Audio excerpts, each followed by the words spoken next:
hear me. There you go. Now you can hear me. What's popping with you? See? You know, sometimes you got to go through a couple of technical difficulties. Not as much as Teddy Riley, but you go through them every once in a while. You know what I'm saying? But, ladies and gentlemen, I'm going on a little bit earlier, starting these things a little bit earlier in hopes that we get more people and jump on because it's a little bit earlier. Usually I'm doing them like 11:30, 12 o'clock at night. When I do the album reviews, I'm probably going to continue to do that one late. All right, but we're jumping on early. We got some good stuff to talk about tonight, so we're going to jump right into it and talk about it, man. And the first thing we're going to talk about is Alchemist and Havoc. You know what I mean? Alchemist and Havoc, will they do it? You know, I think when we was listening to and watching Teddy Riley and Babyface afterwards, when Swizz Beatz and Timbaland, they jumped on and they, you know, had their conversation. They said Havoc, Alchemist, blah, blah, blah, blah, blah. We'll see if that's going to be, ladies and gentlemen. I hope so. I think that'd be pretty dope if we can get those two guys together on Instagram Live or whatever the platform is going to be. You know what I mean? Whatever it's going to be. We'll see. Guillermo, what's popping with you, bro? Chilling, bro. I can't hear you, man. Maybe you got it muted or something. I don't know. I can't hear you. Hear me? Hello? No, can't hear you. Guillermo got a new mic, so he's working it out. He's working out the kinks with the new mic. You know what I'm saying? So until I can hear Guillermo and he's got it right. Wait a minute. Go ahead, Guillermo. Can you hear me now? Okay, I can hear you. It was my fault. It wasn't you and the mic. It was my fault. Another Simeon Russell. I had my sound over here down. This guy. See that? Yeah, everything's cool, man. Just toying around the mic, trying to build the first episode. You know what's really hard, man? When you try to freestyle like an OBS stream and then you realize it's probably better to just write down all the stuff you want to say, so you're not just like mumbling and putting a bunch of oohs and ahs in pre-recorded videos. So that's what I'm working through now. But yeah, it's fun, man. But again, salute to all the content creators out there. It's not easy, bro. It takes work. People think that you just jump on here and you start doing something. Nah, it takes preparation. Listen, to do a half an hour stream sometimes, look, you can jump on sometimes and just talk if you want to. But if you're really trying to produce some content, a half hour stream, an hour stream, it's going to take you an hour and a half to prepare and be ready. Yeah. You know, and if you're constantly trying to evolve and add new things, it's going to take even more time than that. But once you get it down, it becomes easier. You get yourself a system down. You know what I'm saying? And then you just plug things into the system and you got it down, ready to go. So, you know. So what do you think, man? Do you think Havoc and Alchemist in the Swizz Beatz and Timbaland versus battle, do you think it can happen? You said Swizz Beatz versus Timbaland? No. You know, Swizz Beatz and Timbaland, they own, or they started VERZUZ, right? They already battled. I'm saying, do you think Havoc and Alchemist will battle it out? I'm hoping, man. But Alchemist, I think right now, he's kind of, I don't know, he's probably produced for somebody. Hopefully he could do it, because that would be mad dope. I don't want to say it's like the teacher and the student, but definitely Alchemist learned a lot from a lot of those Queensbridge dudes. Like I said before, you know, they kind of picked him up when he was down. So, you know, there's a lot for him. I mean, it's like the, I won't say sensei, but it's like one of the elders versus one of the so-called students. I know it sounds mad corny, but yeah, they could do it. I'm just scared that these two dudes, Alchemist, Timbaland and Swizz Beatz, I just feel like they might try to monetize this and turn this into something where, you know, it's no longer for the culture. Right now, they're going to be kind of not forcing, but kind of shaming some producers into doing it. They're going to try to monetize it as their own thing, copyright it and all that stuff. Which, look, if you have a business, right? I mean, it's smart to do that, but we all love all the battles just because of the purity of it, right? You could just sit down and listen to songs from two producers, artists, whatever that you like, that you probably wouldn't think you'd hear them at the same time, like, you know, just putting song to song. You know what I mean? But it was a period, and it was to get people's spirits up. You know what I mean? But I'm a little cognizant because when Swizz was talking about monetizing it, then he's like, "Oh, let me ask the fans." And I was like, "Nah, you really just want to monetize this thing and turn it into something else." So I don't know. I hope it succeeds in something, but I think Alchemist. I'm not saying Havoc is not busy. I don't know who he's working with. He's probably busy in some capacity, but I think Alchemist is busy with some people. So I don't know how it's gonna work. I But it mean, would be yeah, cool to yeah, hear those guys on board. yeah. I think he's definitely busy with some people. I don't know if it's true. Havoc and Method Man is supposed to be working on an album together, but I mean, look, it's not like they have to come up with anything new. All they got to do is take one night, 2 hours, bang out 20 beats a piece or 20 songs a piece. So, and that I would be mean, one of my favorites because you're gonna hear a lot of Nas in that. you're gonna hear a lot of Nas. You're gonna hear a lot of beautiful Mobb Deep Queensbridge, man. Yeah, man. And Havoc, man. I see. There's also thing too, man. I wish they could do it, but it'll just take too long. I mean, this is for the producer types, or the people who like just love the intricacies, all that stuff. Is where they could break down how they made the beat. Like I heard how, Exactly. Yeah. of course, I forget his name, but the dude who made the diplomatic immunity beat, the one Joel Santana, the what is that damn song? It's not diplomatic immunity. It's the one that with the Jamaican beat. Uh-huh. His Oh, first yeah. one, stay in the corner listening to gangster music. Hey, and he was like, "Yo, the way it's amazing when you hear some of these producers how they say stuff. Like we think that some of these beats, it's just putting the synthesizers and blah blah blah." But he was like, "Yo, I don't even know how I put like the sample or whatever together." He tried to recreate it, and he was like, "I can't. I don't even. I can't. I'm doing everything that I knew that I did, and I still can't create that sound." So sometimes some producers they just catch lightning in a bottle, man. When you're just there, listen to the same crap, not crap. I mean, the same cuts, the same beats, the same effects here and there, and you're just like killing yourself trying to perfect it.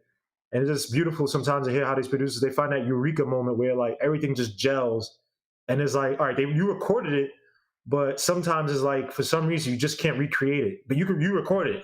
It's there forever. But Right. I I'm mean, over here Havoc and these dudes because the way that Havoc made the first the Shook Ones beat when he rewinded the Herbie Hancock song and then rewind and cut it up, it was like, oh, that stuff is just beautiful to hear that stuff and then hear it all gel together. It was glorious. Right. So I hope And that's what happens. That's what happens when artists are making beats. Like a lot of times you make something, you don't really pay attention how you did it. You just your basic stuff, right? Your basics on, putting together the beat structure and certain things like that. You know how you did that, but certain sounds and stuff, sometimes it just comes out. It happens. You know what I'm saying? And then when it happens, you're not recreating it. You know what I mean? But these two, like you talk about, I seen somebody leave a comment in one of the videos the other day. It was like, I like you guys' review, but you guys are too New York. You know what I'm saying? You're too New York centric or whatever they said, right? But you're talking about New York centric music. I mean, that's the only thing. That's the only thing. How they're gonna get all the East Coast cats. How many people outside the East Coast is really gonna chime in? They'll get some, but how many? But where they get the numbers they want. And that's what I was talking about with the whole argument when I was saying that, to expand our horizons, not to say that you force yourself to like something else, right? Like there are artists out there that come from other places that I like that song, I like that album, right? I mean, I listen to so much freaking stupid old school bossa nova. That's not to say that bossa nova is my favorite song because there's new bossa nova I can't stand. I can't stand all that happy dance. I mean, I love, don't get me wrong, when you're in ensemble and you do that stuff is fun, but that old school 1970s, early 80s bossa nova, Milton Nascimento, Arthur Verica, all that stuff, like you could appreciate the sound because one, it taps into some of the same stuff that you hear in R&B music, right? The stuff that you grew up listening to. So that's why I was saying, like, try to, like, it's not that I'm saying like somebody from the South just cause, right? But try to expand it to hear, maybe try to hear something in that sound of music that you might like, and then try to build up off of that so you can at least build appreciation for other stuff out there. New York, to me, New York rap, whatever, still the greatest, but no one's gonna touch our rap. I don't care who you come with. I don't care from the South, I don't give a damn. California, you ain't touching New York rap. But I can appreciate a Scarface. I can appreciate E40. I can appreciate these guys. I think that with New York, with us New Yorkers, we know that we have the best hip hop sound. We know it. And it's like sometimes we get so stubborn into just liking that sound that we can't hear something else. You know what I mean? It's not saying no man, no lyricist could touch Nas, Rakim, Big L. Come on, man. Big L would wipe out a whole nation of rappers. You know what I mean? But you got Scarface. You can't sit here and tell me you can enjoy a Scarface album and just be like, let me see. My bad. It's just stupid ESPN ass. You can't sit here and say that, oh, I can't enjoy listen to Scarf. I love his storytelling. You know what I mean? I think that I got to agree to some extent. And us New York listeners, we get a little too biased, man. We have too much of that not tunnel vision, but tunnel hearing, whatever you call it. You get stuck in that. I feel what you're saying. I get it. But I'm just wondering, people outside of, how many, I know there's outside of the East Coast, not just New York, outside of the East Coast. Look, there's Mobb Deep fans everywhere. But, some of them going to be a little bit like, I'm not trying to sit and listen to that. I don't know. We'll see. But if they do it, man, it should be I think it'd be a pretty dope battle if they're able to pull it off and get it done. I want to see one where I want to see, and don't get me wrong, Havoc and Alchemist. Alchemist is in my top 5, by the way. Havoc is up there too, man. But I want to see, and Havoc, Alchemist say he ain't gonna do it, and that's much respect. I want to see somebody go. You said Alchemist said he ain't gonna do it. What happened? You said Alchemist said he's not gonna do it. No, that he wouldn't do it against Madlib, but I want to see somebody go against Madlib, man. Because Madlib, I'm telling you, bro, you will be there for. It might be an overnight thing where you're there for 6-7 hours, and he's just going through so many damn beats he made from so many touches of music, and I just want to see somebody go get somebody just as creative, right? I want to see. I don't know who it would be, but I got to see a man because he's a music head like that. Because some of these people, Dr. Dre say he's not, he's not really into that type of stuff, And I think, put it like this, I respect his decision, but I think you're doing a disservice because that you're regarded as one of the greatest, hip hop producers. You know what I mean? But I think Madlib would relish this, where it ain't for the casual fans. It'll be for those real music hip hop fans. It'll be for all the samplers. It'll be for all the producers. For all those people that even the freaking DJs who do all the scratching. Madlib is a producer's producer, and I just want to see somebody. I just want to see somebody go up against. MH said Madlib versus Dre. Honestly, like I said before, bro, I respect Dre, but Dre can't touch Madlib, bro. When you talk, I wish it would have been Madlib versus RZA. That would have been cool because they both, when they take beats, sometimes you can hear the sample cut. But they'll have you crate digging, looking for where the hell they got that beat from. I'm on this thing on Reddit. It's called like samplers or whatever. I forgot what it's called, like sample finders or something like that. And Madlib is up there where it's like, yo, bro, him, Knowledge, Alchemist, they got these samples that are hard to find because they'll literally take one cut of a song, they'll change the octaves or whatever, and then they'll take a sample from like 2-3 other songs, and you're sitting there trying to put this song and that song together. And it's like, yo, what the hell's wrong with these dudes, man? Like, why y'all making me work so hard to understand this stuff? So I don't think Dre because Dre literally would take out. Remember the song Lenny Williams? Was it Lenny Williams? And don't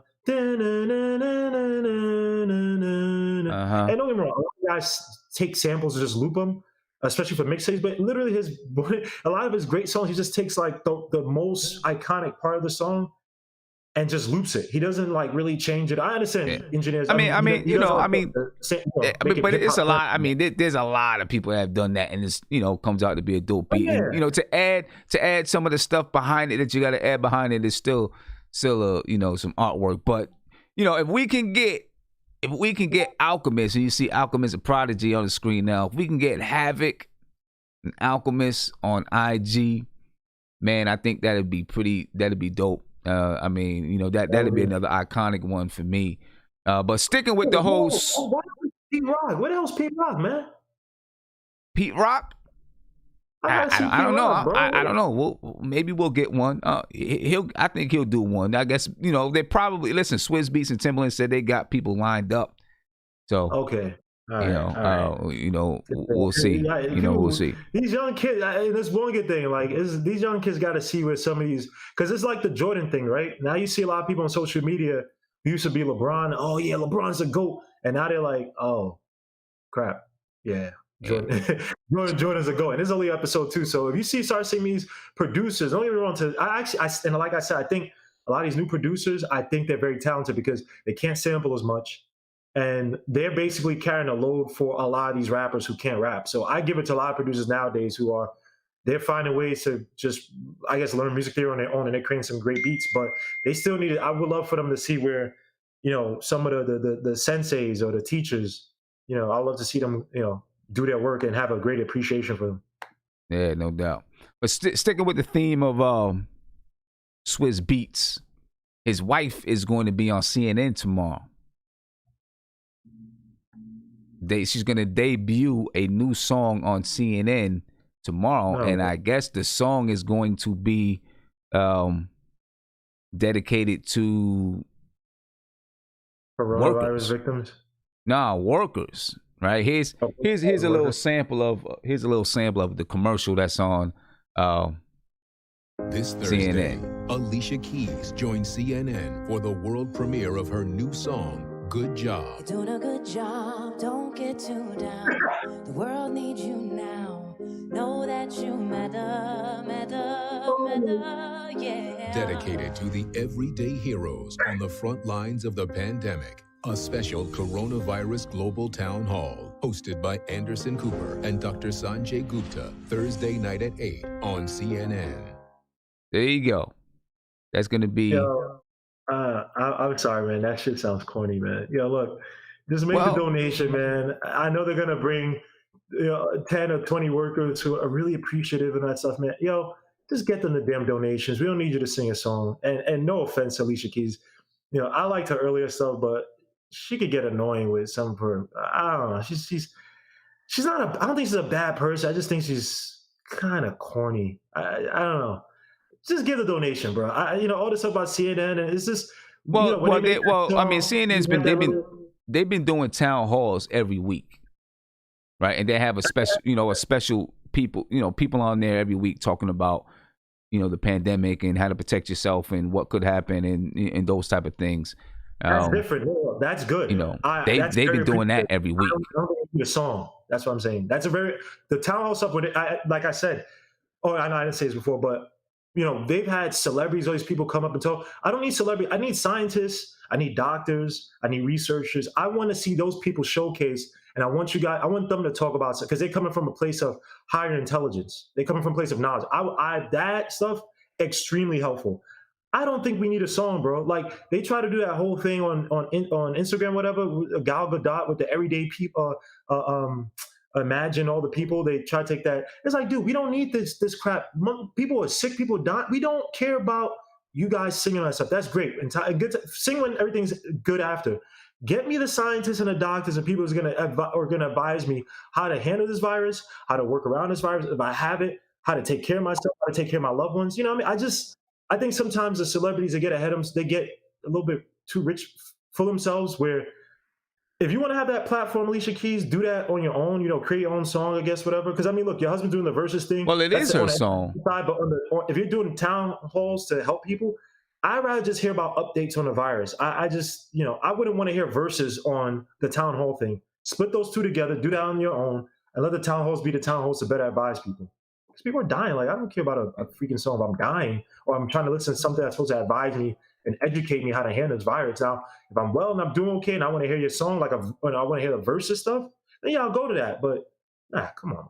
Well, the only thing I'll say to that is some people look to that kind of stuff for inspiration. Some people look to it and say, the zombie apocalypse comes, bro. I don't need somebody telling me, singing to me, oh, stab him in the heart. I need. You might not, but some people, some people use music as a way to just get them through things. So I don't know. I'm gonna watch it because I want to see what it's about. I don't know. I don't know if she's gonna be there in the studio or what's gonna happen there, but I'm gonna watch it. Or if people in the chat, man, Sim, I wish someone said Mike Morgan said sounds corny. I agree. What's her name said? JNN said Alicia Keys' love triangle ruined her career. She lost female fans by going after a married man, which is very true. Look, it's just sometimes it's like, this is why I appreciate certain rappers, because in a weird way they know that they do a lot of degenerate stuff, right? And I'm not advocating for it, but a lot of rappers, a lot of times they're humble enough to realize, look, I ain't saving nobody, I ain't gonna make the world better. Now I'm just trying to entertain people. And the thing with Alicia Keys is like, it's just weird because I don't think anybody's gonna bring that up, but it's like, I just, some things are just too corny, bro. It's just, I mean, like, if you, Well, I'm not gonna say it's corny till I watch it. If I watch it, if I watch it and I feel it's corny, I'll say it's corny. I'm not gonna say it's corny till I watch it. But here's another one. You got a virtual comedy battle challenge coming up this weekend. All right, virtual comedy battle. Michael Blackson versus Faizon Love. All right, and that's gonna be weird because I'm not sure if Faizon Love's stand-up or Michael Blackson's stand-up is that good. Like, Faizon Love is a funny dude that I think he's like the Mike Epps, right? Where it's like, if you're around him, he's funny as hell. Like, if you chill with him, you go in a club, you're gonna drink up, smoke up, whatever, he's funny as hell. But stand-up, unless he's as you DC people say, sizing or whatever that stupid term is, where you're basically just joking on somebody, yeah, that's cool. Michael Blackson, to me, look, the funniest thing he said was on Comic View years ago when he said, "Oh, my parents are mixed. My mother's black and my father's black as hell." But then he started going into like just the same stereotypical like African jokes. Like, it's like, all right. The person I love to see, who I think is funny as hell, and I've seen him twice, Caroline's, is Corey Holcomb. Because I mean, he's ultra ignorant. So those two matching up together might not be great, but they could expand to guys like Corey Holcomb, guys like Godfrey. Like, if you expand it, especially guys who can like snap on each other, right. I think that'd be good. Well, what they're doing too is it costs for you to see the battle. All right, it's like $5 for you to see the battle. Then there's a $3 fee, transaction fee or whatever. So it's like $8 for you to see the battle. A portion of it goes to will be donated to COVID-19. You can also spend $250. Well, they say a portion of it. They didn't say all of it. Some of it's going to pay them. Some of it's going for that. Or you can pay $250, and all of that goes to feed families. All right. And these guys got to eat. So I'm only joking when I say it. Yeah, they got to eat. You know what I'm saying? Because especially when you're talking about comedians. Now, of course, they got residual income that's coming in from movies and stuff like that. But they make most of their income from going on the road and doing comedy. You know what I'm saying? I mean, you would hope that they got their financial stuff together. But again, this Saturday, and you can go on both of their IG pages, and there's a link. It's the comedybattle.com, and you can hear what they're talking about. This is Michael Blackson. Check it out. What's up, motherfucker? So it's going down April 25th for the big comedy battle against me and that fat greasy brother Faizon, Big Worm, big gorilla looking nigga. April 25th, www.thecomedybattle.com. Get your tickets, only $5. Also, proceeds of this event goes to food bank and help feeding people as well. But I'm just trying to kick this nigga's ass on the microphone. So and give back as well. Giving back and kicking ass at the same time. April 25th. So that's Michael Blackson advertising it. He's a crazy dude. He's a wild dude. I check out his IG page every once in a while. You know what I'm saying? And he be tripping on his IG page. He told this little kid, he went live and the little kid jumped on his live and he was like, "Where's your mother?" And the kid was like, "I don't know." He said, "She left you at home?" He said, "Yeah." Right, and the kid started saying whatever. He was like, "Yo, don't." The little kid was like, "Yo, boy, don't try to roast me." And he said, "He had me dying all night long." He said, he was like, "What?" He's like, "That's why you in the third grade with titties over." Because the little kid was like, you little fat motherfucker. I was dying. And some dude in the background said something to him. He said, I don't care if he's in the 3rd grade. I'll roast his fat ass. Yeah, he's a wild he dude, does man. These skits on IG. Like, he had the one where his so-called fake son from Africa was asking for, like, oh, you're my father. But it was like some big brolic African dude. And he was like scared of him and trying to lie to him, say, oh, he wasn't a father. Yes, funny. See, these guys is like, they have funny skits. I just don't know if their stand-up is going to hold up. But, we'll see, man. It's an experiment. Let's see where this goes, man. And also, I'll say this, man.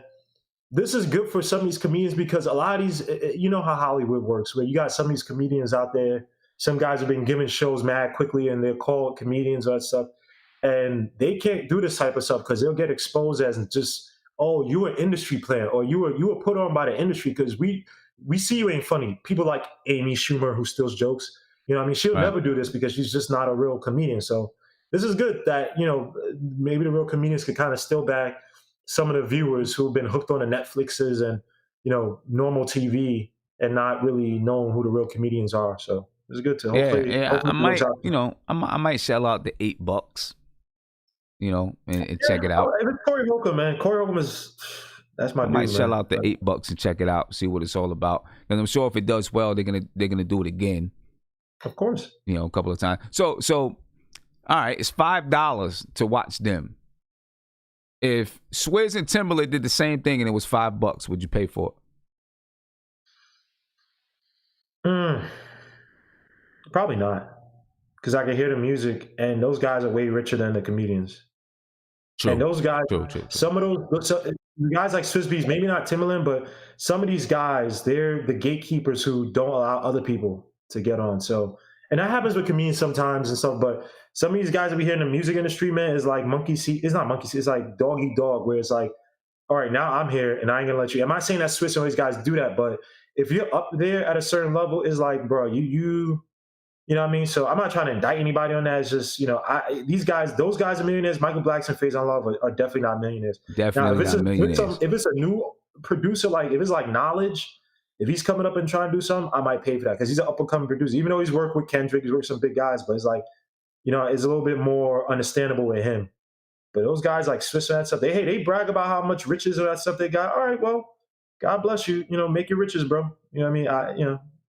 If they had some stuff where they're putting out new stuff, maybe, if it's like a beat creation battle, some craziness like that, I could probably pay for it. But I don't know. I just feel a type of way where it comes to these millionaires and stuff who make so much money anyway, and they don't really need it. Not to say they don't need it, but you get what I mean.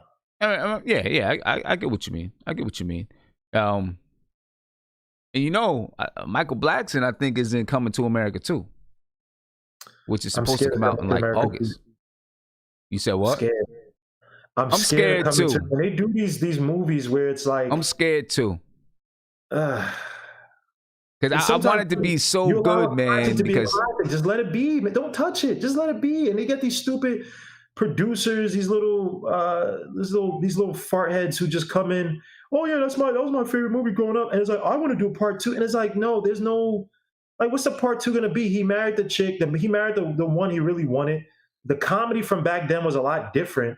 You know what I mean? The feeling, the sentiment, some of the jokes that he was making, you can't make those same jokes anymore because now everybody's a freedom fighter and a SJW. So, oh my gosh, everything is going to be, oh, this is offensive, this is offensive. You know what I mean? I don't want to hear, no offense, I don't want to hear some white chick from freaking Wyoming try to sit here and preach to me what's offensive and what's not offensive. Like, I don't want to hear, and because, Eddie Murphy wants to get back into the spotlight, he had the SNL thing where he was kind of, playing it safe and, he's doing this. It's like he might be the safe guy. And it's like, I don't want to see somebody, I don't want to see a safe Eddie Murphy.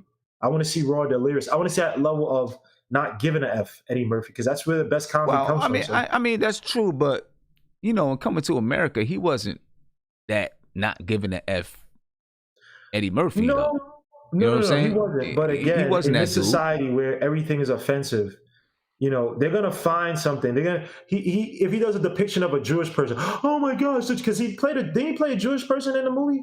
He played a Jewish, the old dude. Right? The old Jewish. Someone's gonna find an issue with that. he plays a black dude. Some white chick's gonna say, "Oh my God, it's the depiction of black people." It's like, dude, it is effing comedy. Like, no, like shut up. And I don't, it's just. I want to see, and if you have guys like Michael Blackson, I don't want these guys to hold back. I want them, but I don't want it to be hokey comedy. I want it to be comedy that's not like ooh, we fried chicken and watermelon. I want to see, where they using their talent. So he's probably, Mike Black's obviously gonna play somebody from Africa. He's from Ghana.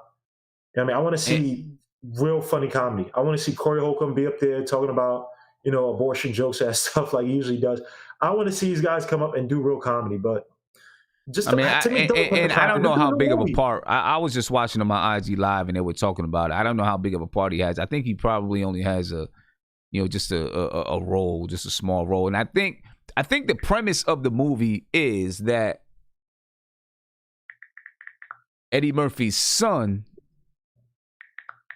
is going to America, I guess kind of on the same quest. And I think it's supposed to come out in August. That's the date that was set for it to come out.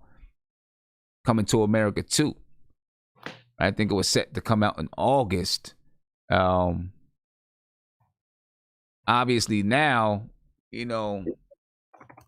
that's up in the air. Right? Because it was going to come out in the movie theaters. If you've been paying attention, things aren't coming out in the movie theaters right now. All right. Instead, if you go on, if you're on Prime Video or you're on something like that, you can actually get the movie on there. It costs like $20 to rent the movie. Right, yeah. On YouTube, you can rent movies. You can rent movies, yeah. A lot of platforms. Netflix is just, I think they went up today. I mean, yeah. The paradigm's going to shift, man, and it'd be interesting. I think, once things turn back to normalcy, I think people are going to start to go back. But I think that paradigm is slowly shifting where more and more movies are going to be funneled through these digital platforms. I mean, it was already happening. I mean, it's already proliferated, but it might go to even a higher level where some of these movie theaters, because the movie theaters have to pay the studios, right, to show the movies, they might start getting screwed over on rates and stuff. And if less and less people come, more and more people, we're already turning to freaking antisocial people anyway as a society. So if more and more of that happens, then you're going to see a greater proliferation where people are just going to release it straight to the digital platforms. Right. So. Well, and that's happening. It's happening slowly but surely, where things are just going straight to the digital platform. Right. And I think that'll continue to. I think that was happening anyway. You know what I mean? That was already happening. That things were going straight to a digital platform, and it'll just continue to happen. I think. And look, this whole pandemic has, it's changed the lives for everyone. The hip hop community though is stepping up. You got to give it to the hip hop community. It's stepping up. Not just by performances, but in the way that they're, doing things to try to raise money, donating. Look, Kanye West, they said he's giving away 300,000 meals during the pandemic. Shy Glizzy is donating $10,000 to stop food insecurity. Birdman is paying the rent for hundreds of New Orleans residents. So people are stepping up. People are stepping up. Rent, but he can't pay his artists. That's nice. What'd you say? I said Birdman's paying people's rent, but he can't pay his artists or his creditors. That's nice. That's good. Hey, I mean, you know what? Everybody always has their story though about this person did not get paid. I'm just joking. I know, but I'm just saying, like with artists, they always have. A lot of times they just don't read their contract and don't understand what they got into, and they think just because I did a song with you or I played keys on this or I did a background song that I'm automatically getting paid. And sometimes they don't read their contracts and they like, damn, I didn't get paid off that job. Right. It was a hard way to learn getting into the business. But yeah, people are doing some good stuff, man. And that's what's up. That's needed. Hopefully they don't stop here. They can take it with it and continue to go and do it. Did you hear about the mayor in Las Vegas? Nah, what happened? This lady is tripping, man. She said that she is willing to use Las Vegas as the. I'll let you hear from her. All right, I'm gonna let you hear from her. This is her. She did this interview on CNN. Listen to it. As soon as I might have to refresh this before it'll play for me. Let me refresh it. But basically, she said that she's willing to use CNN. Not CNN. Use Las Vegas as the. What I want to call it, as the control group to see if you come back too early, the pandemic will start back up. All right. Inventions and sports and everything else, and so positive without being clean. Right. You're talking about encouraging hundreds of thousands of people to come to Las Vegas. I get the financial losses people are suffering, which is awful, but you're encouraging, hundreds of thousands of people coming there in casinos, smoking, drinking, touching slot machines, breathing circulated air, and then returning home to states around America and countries around the world. Doesn't that sound like a virus petri dish? How is that safe? What it sounds like? You're being an alarmist. I'm not. I've lived a long life. I grew up in the heart of Manhattan. I know what it's like to be with subways and on buses and crammed into elevators. I think you are by saying what you have just said. So you don't believe there should be any social distancing? You don't believe that this is I believe there should be. Of course. How do you do that in a casino? That's up to them to figure out. I don't own a casino. I don't know anything about Wait a minute. I'm sorry. You're the mayor of Las Vegas, and you want casinos to be open, even though you have no authority, thankfully, over casinos. But you say open them up, but you have no responsibility about how that would be done safely? No, you're blurring. No, you're blurring. You said it's not your job. I am not a private owner of a hotel. I wish I were. And I would have the cleanest hotel with 6 feet figured out for every human being comes in there. If you can't figure out how to do this safely, why, as mayor of a city that you were responsible for the people's safety, are you calling for something that you have no plan for how it would be done safely? I am not a private owner. That's the competition in this country, the free enterprise, and to be able to make sure that what you offer the public meets the needs of the public. Right now, we're in a crisis health-wise, and so for a restaurant to be open or a small boutique to be open, they better figure it out. That's their job. That's not the mayor's job. Okay, you said in another interview, you said, quote, let the businesses open. Competition will destroy that business if, in fact, they become evident. All right. And there's another whole part to that. Where she was saying she's willing to let Las Vegas be the control group, kind of the testing ground of, whether or not the whole pandemic would start back up again or things like that. I don't know, man. People.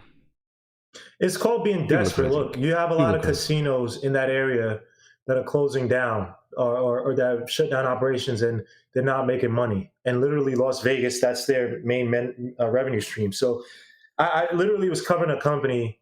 It's public information, and they're not doing well. Like they supply machines to Las Vegas companies, and they're strapped for cash. So that whole industry is. For her to sit, it just amazes me how many people get into places of office and be completely stupid. It's just she's so desperate for money that she wants people to come. She's like, oh, we'll have the cleanest. It doesn't matter whether it's clean or not. That's not how it works. It's the fact of the matter is, if people contact and touching each other, they're gonna move the virus to another carrier. And so the fact that people are dying so quickly from this virus, we don't have a vaccine in play yet. You heard about Pfizer, you hear about the government giving money to Moderna, or how you pronounce it. Stuff like that, but we don't have a virus yet, right? And it's just irresponsible people who are just greedy. If you hear her, she doesn't have a plan. She's like, "Well, I'm not the one that is possibly," but it's like, "Well, you're suggesting it. You're suggesting it, right?" So you're the person who's in charge of coming up with plans for funding, all that stuff, and then whether you go to the state to ask for more funding, and if that state then goes to the federal government for even more funding. It's like, it just amazes me how many dumb people have been in positions of power, and it's like, how did you get this job? Like, what did you do to get this much money? I know people who are, don't have great jobs who have better decision making than you. You know what I mean? It's just people just getting desperate. And a side note, Anderson Cooper's voice just bugs me. I don't know what it is about him. It's just that I know he's in the right, but it's just, I don't know, something about his voice. But he did a good question here, but his voice just annoys me. Yeah, that company you were talking about, is it Play AGS, whatever the name is? I can't say. Okay.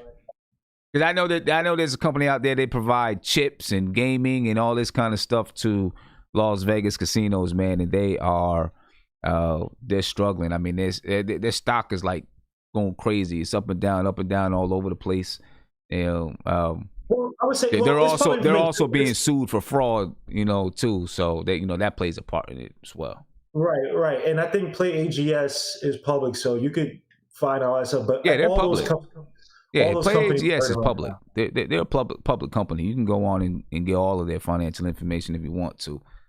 Right. Yeah. All these companies are suffering. So it's just that whole Las Vegas thing. I mean, look, you have to waste some time. Only thing is that, the ones who are like online gambling, like companies like, I think like Scientific Games. No, not Scientific. What's the other one? Stars, I think it is. But obviously there's nothing going on. So there's no sports betting's going to be down. So yeah, right, I mean, right. Virtual slots, which I think you can do overseas. I guess overseas is better. And I think Stars does have a overseas component. Or segment, business operating segment, but it's just what she said is just so dumb. She don't know. In California, it's like you think New York was bad. California is like, I think their so-called pandemic levels are just starting up. So you're gonna have a lot of people coming from California infecting a whole bunch of people, and you got a bunch of old people in Las Vegas. Right, and it's crazy. I mean, a lot of people just talk off of what they. I can understand there's a lot of people out of work. People out of work, because, so many people, those casinos and bars and show places, that's the crust of their economy. A lot of people out of work. So it's definitely hard and it's definitely a struggle. If you're going to do something like that, you've got to have a plan, though. You can't just throw them out there. You got to have some kind of plan, as to where that you're going to help. Some of these businesses to, make sure that it's safe. One of the clients that I work for, just before I got on this on a stream, we were talking about doing a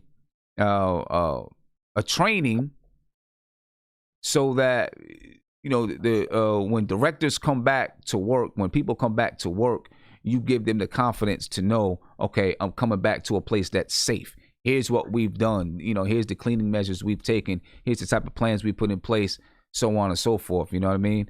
You can't just throw people out there like that and expect people are going to come back and it's going to work. But it's that's yeah, and now they're politicizing it now too. Where I've heard people like idiots like Jason Whitlock. He was like, "Oh yeah, as Americans, I want," because now you have the people protesting out in the West. The so-called people in the West who are saying, "No, I want to be," and I'm not political either. I don't vote either way. But you said like, in the West, they're like, "Oh, we deserve to. We want to be. This is a hoax. We need to return back to blah blah and all that stuff." And it's like, dude, you're saying this only because you have not been affected. Like I heard Jason Whitlock say, "We need to return back." It's like, dude, you're an overweight dude, and the virus has been hitting people who've been obese. People who have bad respiratory systems, the worst. So you want to go back out there? Okay, and think about this is what I hate about people when things are okay, everybody is a libertarian. Everybody is, I want my money, I want this, blah, blah, right? But when you're dying and sick, then that's when everybody wants to turn to socialism. Oh, I need help. And Ayn Rand, I don't know if people know about Ayn Rand. She's one of these people who was a diehard, I don't know what you call it, philosopher, author, whatever the hell you want to call her. And she was one of these people who was like, the government needs to stay out of my pockets and, my right is my right, all this fancy shit until she got sick with throat cancer because she smoked a lot. And as soon as she did that, she went on what? Medicare. She didn't reject the government's funding. She went on Medicare. So I mean, so again, what you say all this stuff until you get punched in the nose, and then I want to see when these people are sick. I want to see how much government funding they reject, or how much they come from people or these workers. A lot of these workers have families. A lot of these workers have children. A lot of these people live with old elders, and you're gonna sit here and put their life at greater risk. You know what I mean? It's just selfish, man. Like it's just let's try. We all don't know what's happening. Let's try to follow the proper protocols and be as safe as possible. Look, we know people are suffering with regards to employment and stuff, and it sucks. Let's try to find ways to try to stagger people back into to employment. But to say stuff like, "Hey, let's just throw a whole bunch of people back and let's have fun because we're American," well, it's not about having fun. It's about freaking living. You know what I mean? Yeah, America, no we're so doubt obese, we're so fat. We've been eating high off the hog for a long time. Let's try to be smart for once. You know what I mean? No doubt. Big Freezy, what's going on, man? Your state, South Carolina. Freezy, you're in South Carolina, right? Right. Yeah. You guys supposed to open back up this weekend. Matter of fact, D Public Enemy, just kind of laid it out. So South Carolina's opening back up this weekend, which is Black Bike Week. ATL is opening back up this week, which is like 80% black. And black people have been hit hard. As a matter of fact, in Maryland, the highest percentage, I forgot what the exact percentage is, but PG County is the highest hit county, right? And PG County is like 65% black.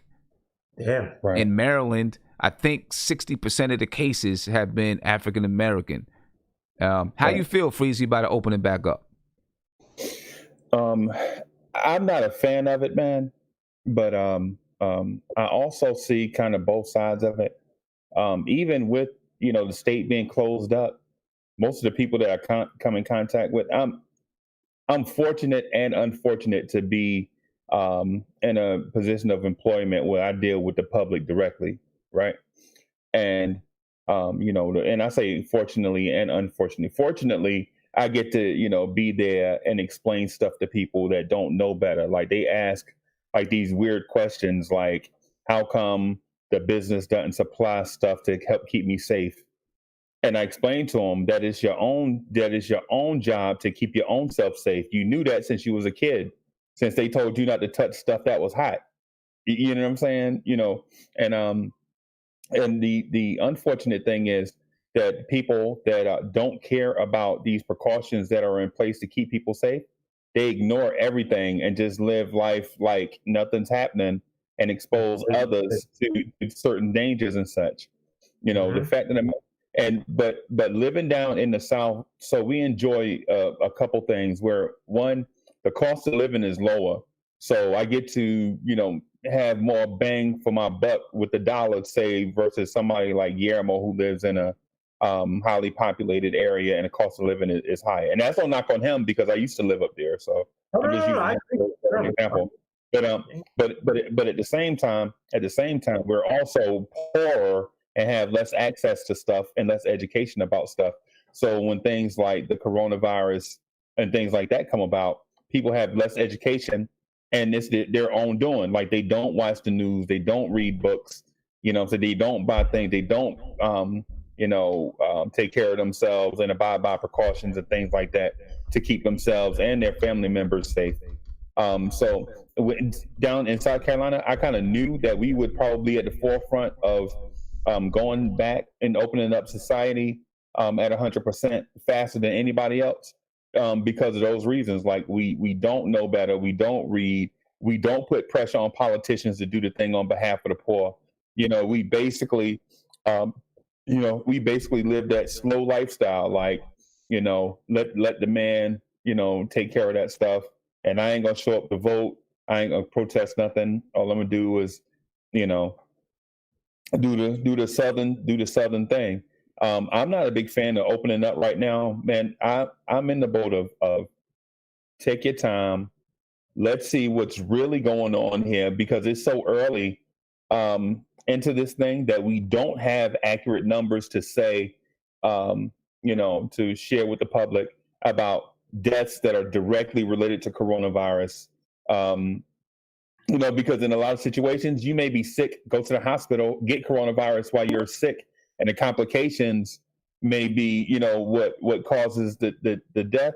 And since coronavirus is linked to it, You know, a lot of people think that the coronavirus actually caused the death, but down here, and especially up top, I saw something on CNBC and CNN that hospitals are past being full to capacity because of the coronavirus, and we don't know if the workers that are there have coronavirus and have not been successfully tested, or they may not get tested as frequently as we'd like, you know, to know if it, because if you test last week for coronavirus doesn't mean you don't have coronavirus this week.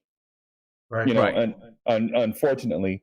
And so we face a lot of those things, but just to answer your question in a simple way, I'm nervous about the state of South Carolina's economy, right? Because little guys like me, we eat off of little stuff like, going to the auction and buying cars and fixing them up and selling them to make getting little lawnmowers and fixing them up and stuff like that. Now, with that said, now with the coronavirus, we can't do any of that stuff. So we're hitting our pocket from go. So I don't get to make that $6,000 or $7,000 extra a month by doing stuff like that. I just have to go to work and hope his job don't shut down, and then I'll be shut down on all fronts. Yeah, I feel you, man. It's crazy. It's crazy, man. We'll see what happens there. But let's switch gears a little bit. Going back to talk about some hip hop music. Couple of album releases this week. I don't know if there's any. Well, there's something I'm definitely interested in, but on 420, Wiz Khalifa. Well, I'll just go ahead and say everybody. There's an album by Mike Dean called 420. You got the Saga of Wiz Khalifa that came out on April 20th. All right, you got Flowers on the Weekend by Asher Roth. that comes out tomorrow. Oh, all right? Hell no. And then on Friday, you got Hood Baby 2 by Lil Got It. You got Back. I don't know. Lil Got It. Little Gotti or Got It? Got It. Yo, these rapper names suck. Right. You got Back to the Village by Wiley. You got Innocent Country 2 by Quell Chris and Chris Keys. You got Jack Boy by Jack Boy. And this is what I'm really interested in. You got The Bluest Note by Sky Zoo. Okay. Anyway, I'm still on my West Side Gun right now, man. I'm still listening to album. Real talk, that might be one of the albums of the year. Don't tell that to this people, because they did not like people in this chat. Okay. Let's move on. Let's talk about Sky Zoo and The Bluest Note, man. Let's talk about Sky Zoo and The Bluest Note. I don't even want to get into the whole argument right now. Why not? Yo, that was a good album. Yo, baby, that was a really great album. Man, you missed. Were you here when we did the review? Were you here when we did the review, Isaiah? Nah, but so you should have came and gave your opinion on the review. You should have gave your opinion on the review. We're not talking about that album right now. Thank you, son. We talk about Sky Zoo, The Bluest Note. I haven't heard a note of it yet, but I think it was. I think they did a little streaming of it or something. I seen it the other day. It's a jazz album, kinda, or something. That's all that I read about it. I don't know. Or has a jazz theme. Okay. Sky Zoo, I like Sky Zoo. I like Sky Zoo. He's one of my favorite artists. I'm interested to, see what he's doing with it.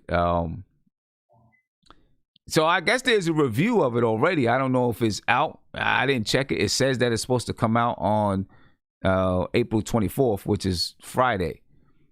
Right, but here's just a little write-up on the album. I'm not gonna read the whole thing, but actually, you know what I'll do? I'll play a little piece of this right here. All right, it's called Sky Zoo and Dumbo Station. It's called Good Enough Reasons. Let's hear what it sounds like.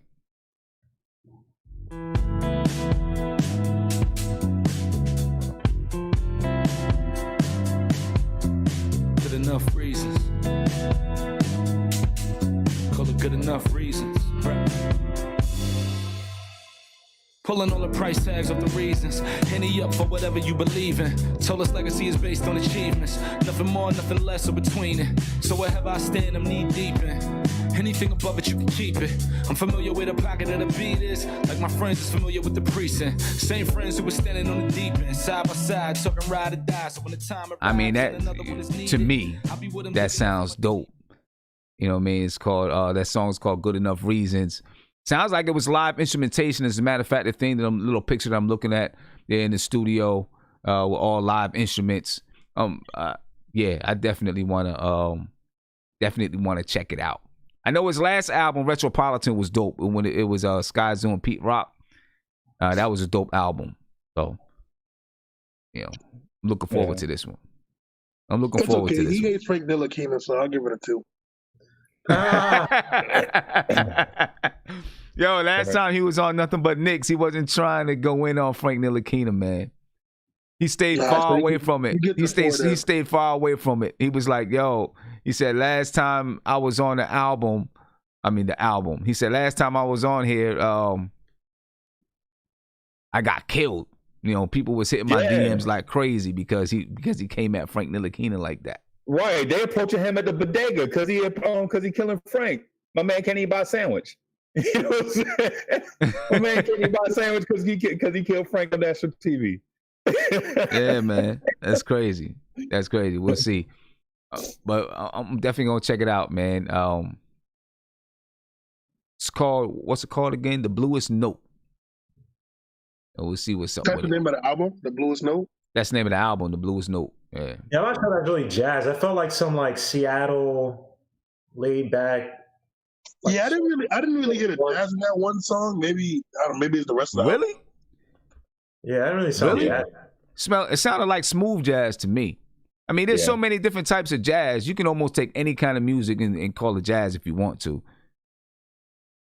You know what I mean? But it sounded like smooth jazz, not, you know, your more artistic type of jazz. At least that song. So we'll see what the rest of it is about. There's another album that's coming out called Headlines by Unified Highway. And then there's SOS by John Connor. So that's what's coming out, man. I'm assuming Friday I'm probably just gonna check out the Sky Zoo album. Hey Sim, did you hear about I don't know if you probably talked about it, but they talking about Diddy versus what's his name? Dr. Dre. Yeah, Diddy versus Dre. What's his name? What? No, my bad. I forgot. Okay. I forgot who he was trying to battle. There's so many people trying to battle. He's so disrespectful, man. Yeah, that's pretty disrespectful, man. Because I didn't know who he was trying to battle. I forgot. Because you didn't know who Dr. Dre is. I mean, you said what's his name? Like, bruh, this my God! Forgive me for forgetting that. If it was Chris Stokes from B2K, you would be all over that. But you know, it's right now. We don't support child. I'm just saying, I took that as New York versus somebody. Hey, I didn't go for him. I didn't go for him. Man, I took that as New York versus somebody. Oh, what's a New York artist versus somebody? I don't know. B2K. All right. But Simeon, do you think that'd be a good battle? Dre and P. Diddy? Yeah. It'll be a good battle because they both got some bangers that, you know, they both got some bangers out there that you want to listen to. So it'll be a good battle. Either one of them have. What's the last time Dre dropped something was the Compton CD, right? When for the Straight Outta Compton movie. Yeah, that was technically his last album. He ran out of samples. Oh, come on, and then I just think he's overrated, but I like Dr. Dre. You crazy? Not crazy in that sense, Guillermo. You know what I'm saying? No. It's not a popular opinion. I agree. Dr. Dre again used to be one of my favorites, but then when I started listening to like true listen to guys I listened to him before, but You saw this guys like Malib, RZA, Jay Dilla, Pete Rock. I was like, okay. All right. I mean, he's cool, but the way he just took clumps of samples and people do that on mixtapes. Don't get me wrong. A lot of producers do that on mixtapes or little EPs and songs and stuff. But the way he did it is just like, really? He has a great ear. I give him that. Yeah. The reason why I think Kanye West is a little overrated because he did the same thing where it's like he has a great ear for samples, and some beats are, don't get me wrong, they're good, but it's like, yeah. Man, Dre though, the music is so clean. I know New York. The New York state of mind is like, you know, your stuff got to be gritty, and some of the imperfections. No. But Dre, man. Freezer, no. Yo, bro, in terms of clean, like how clean it sounds, I give that to Dre a quadrillion %.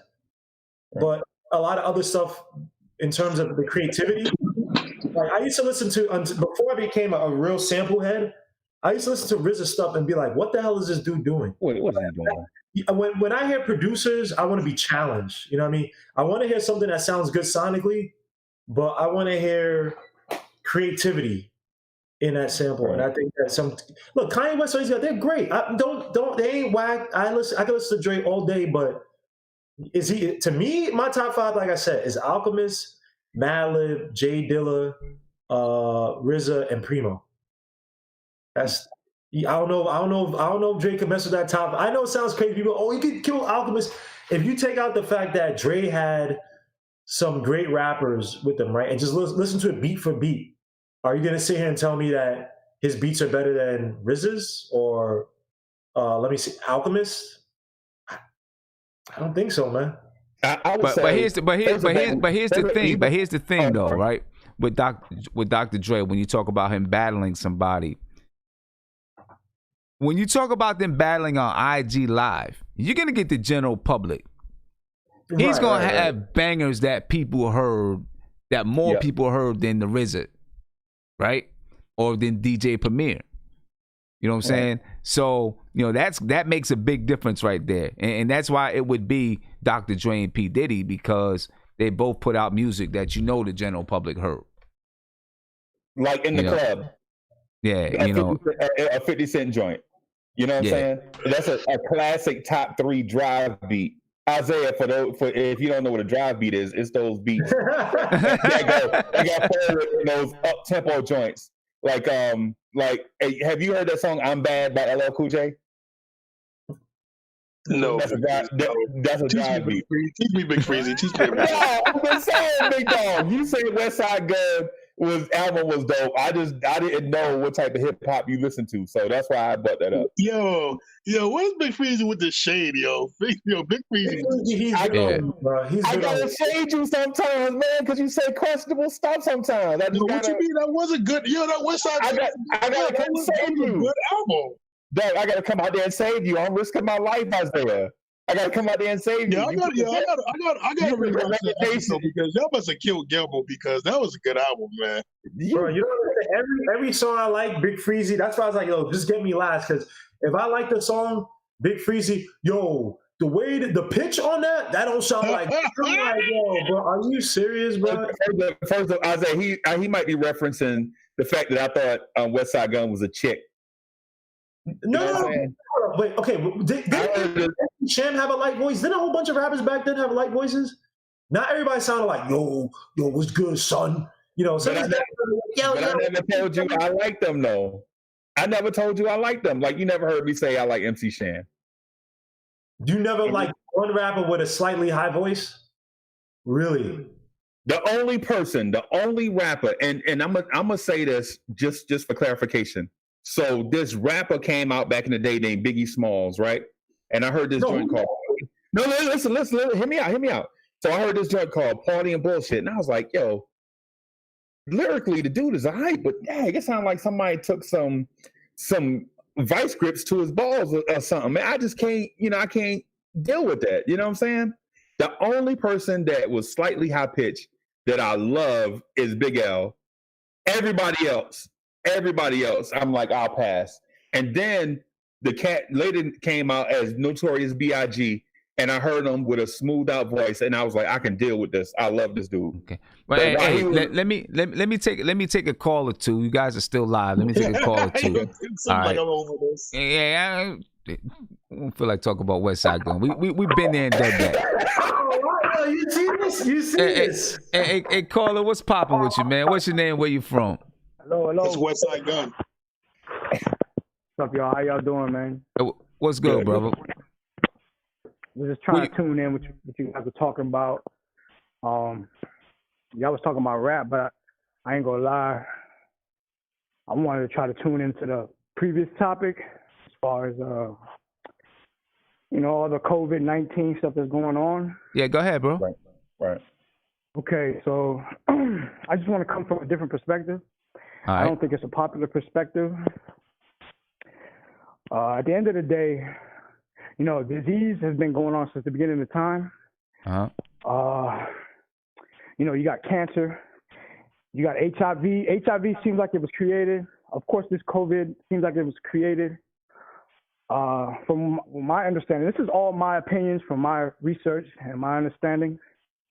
It seems like cancer is a part of the earth, and it's been here since the beginning of time. So, we got to also remember that a lot of people are dying from cancer.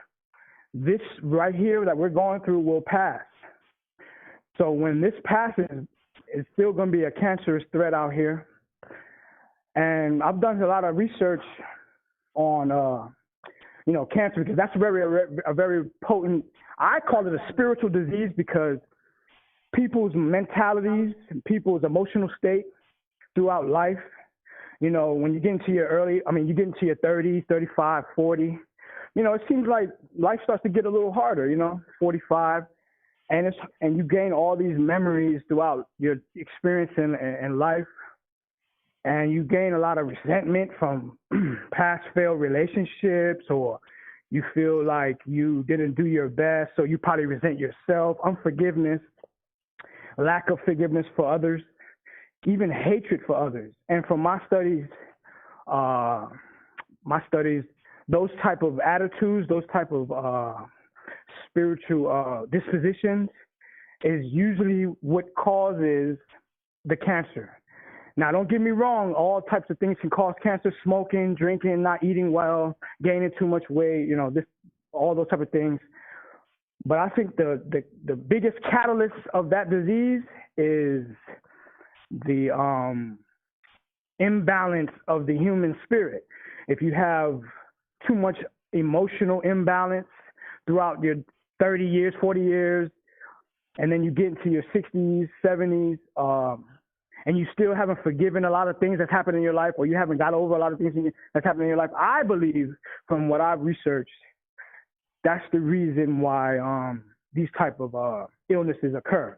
And They also say to reverse those illnesses, it's almost, now don't quote me on this, but it's almost as if you start changing the way you feel about yourself, gain more self-respect, gain more love for yourself and others.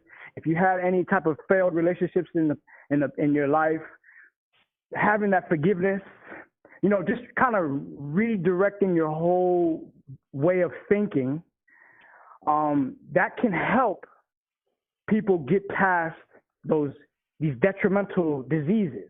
So with that being said, the reason why I wanted to say that first is I think the whole worry and the whole constant bombardment of people talking about this disease, this virus, the COVID-19 virus, the constant thinking about it, stressing over it, you hear the death toll, that death toll on them news broadcast, that's like what brings the most fear in people.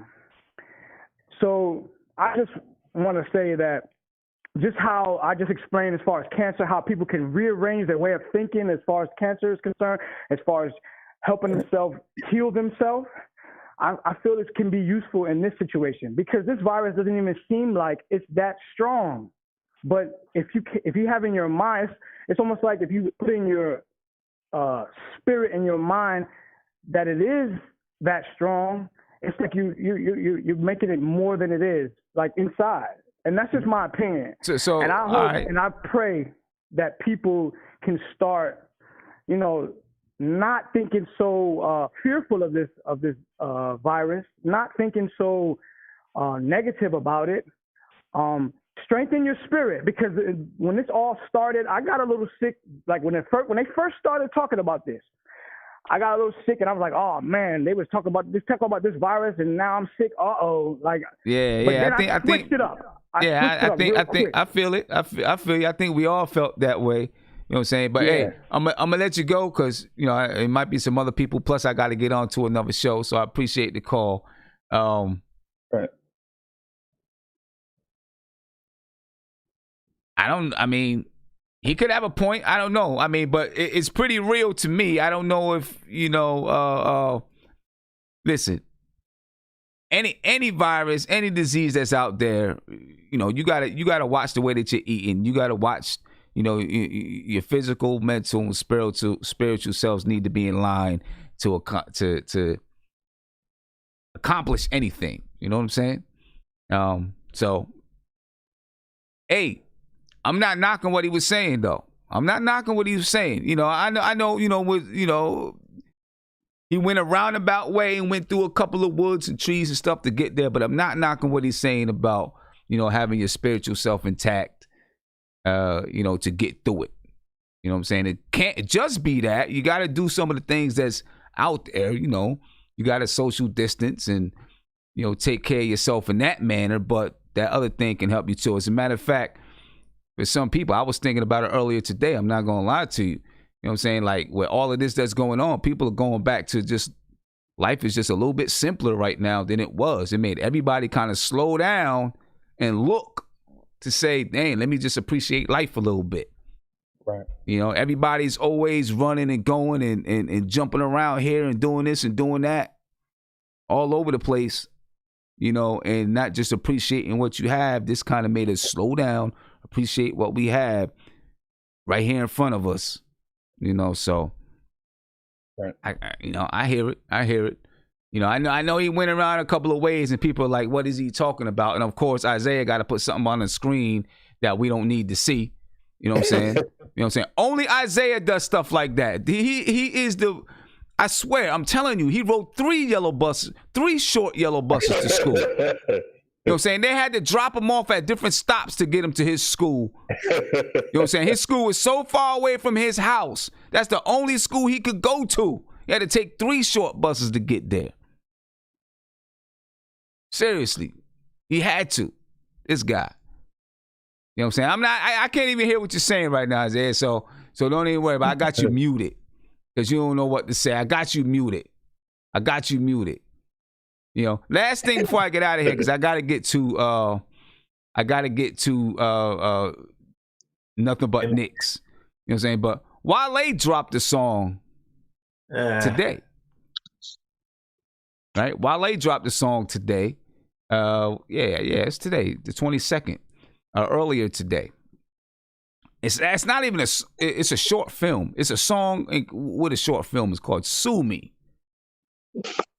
Right? And it's about, you know, kind of addresses, you know, racial inequalities. You know, I haven't had a chance to really sit down and watch the entire thing. You know, the song sounds pretty good. But I haven't had a chance to really sit down and just focus in and try to understand what the whole thing is about. But it kind of, from what I'm reading, addresses some of the same themes as the 1995 movie White Man's Burden. Right? If you've seen that movie, it was kind of like roles were reversed and white people were the minority. It's kind of does it that way. So it's kind of a thing that says, yeah, let me show you what it's like for you to walk in my shoes. And that's what the movie, the little mini movie is about. It's got a white dude that's going through all this stuff. He gets arrested and stuff like that. So I'm interested to check it out and see what's going on, man. You know, Wale is an underrated dude. You don't hear a lot about him, you know, all the time. You know, he was hot for a second. You know what I'm saying? You don't hear a lot about him, but, you know, underrated guy. You know? Oh, he's from your area, right, son? Yeah, he's from D.C. He's from DC. DC dude. Yeah, Wale's dope, man. Did you hear the Steven Jackson thing on his the wife he was supposed to marry? The wife who was supposed to marry? Steven Jackson, that whole story. How she didn't want to sign a prenup and all that stuff. No, I ain't. You should listen. Yeah, you should listen. That shit was crazy, Garibo. Yeah, you should definitely, man. Steven Jackson can tell stories, man. So someone said, oh, Steven Jackson. No, I didn't see that. So I'm just looking in the chat. Someone said that this was last year's album. I don't know. I don't think this was maybe it was on last year's album, but the short film just now came out. Oh yeah, that was on his album, Sim. That was on his album, his last album last year. Right, but the short film, the song is called "Sue Me," featuring Kelly Price. The short film just came out. All right, the short film came out today. Kelly Price, damn, great voice. Yeah. The short film "Sue Me," it came out today. Okay. We're going to have to check that out. Yep, that came out today. So, Sue Me might have been on his last album, but the short film came out today. In the film, what I'm saying, in the film, the film addresses those. You have to watch the film. You got to watch the film. It's an 8-minute film. Obviously, and it has the song in there, so. But anyway, ladies and gentlemen, man, I'm about to head on over to Nothing But Knicks. I'm already running late. I had to push it back to 10:45, so I'm gonna be getting over there right now to get that thing started up. Any last words anybody want to throw in there? Yeah, I got something I want to say too after Isaiah. Go ahead. To me? Yeah, he said, yeah, you had something you wanted to say? I want to say this shit. You want to call me in the short bus, but you had that dude talking about leprechauns and Jesus and Majin Buu and shit. You know what? But hold up. But I'm in the yellow bus. But check it out though. I'm not getting mad at dude for his. At least he was speaking, he might have went a roundabout way, but it was kind of, just some intelligent stuff. He didn't put on the screen, nigga, what? Right? He didn't put that on the screen. He didn't put that on the screen. At least he was kind of intelligent about what he was trying to say. Right? He didn't, I mean, because it's something that you can't comprehend, you don't think it's intelligent. No disrespect, Sim, but I had people battling cancer. I think they would have thought positive. I don't think it's just about that. See, that's what I'm saying. That's what I'm saying. It went over your head. It went over your head. See, that's what I'm saying. You don't think deep enough. It's not hard to go over your head. Like all you need is about 6 inches to go over your head. You need 6 inches of water to go over your head. You know what I'm saying? Because you're just not thinking that deep yet. Talking about gumdrops and fairy tales and Dragon Ball Z. Bro, you're not thinking that deep yet. That's all. You know what I'm saying? You're just not thinking that deep. Okay, maybe I'm not on that level yet where I gotta think like that. Nah, like I said, you took 4 short buses to school. I took only one, but okay, they dropped you off like they dropped you off at 3 different schools. Before Isaiah every time got off the bus like, is this my school? Nope. Gotta stand at another short bus stop. Hey Sim, now listen, when I knock that bucket hat off, don't say anything. I don't want to hear nothing, man. Yeah, okay. Anyway, I'm out. Freezy, did you want to say something, man? Yo, I agree with everything you say, Sim. So man, go ahead, Isaiah. What I was gonna say is to people out here that's watching this and have questions about what's going on in the world, my advice is not to listen to everything you hear, but to do some research on your own. The main thing is stay safe. You know what I'm saying? Because sometimes in life, the mistakes we make, we may not be able to come back from. So instead of making a long line of mistakes, some that you may not be able to come back from, just stay safe. Approach everything with smart decision making, and be careful of others. Or be careful for others as well. Yeah, no doubt. Guillermo, you want to end it off with something? Yeah, I was gonna play some theme music for the end of that talk show. Freeze just did. I'm joking, Big Freezy, but yeah, man, a good episode, man. I just the versus thing. I just hope some more battles come out, man. But other than that, yeah, nothing too crazy. Yeah, we'll see. We'll see what they do. Best album of the year. I don't care what nobody says. We'll see what they do. Anyway, I'm getting ready to go over to the front stoop, man. I mean, I'm getting ready to go into nothing but Knicks. I'll be there at 10:45. So, ladies and gentlemen, you can join me there. And I'm out of here. I will catch you guys later. Peace.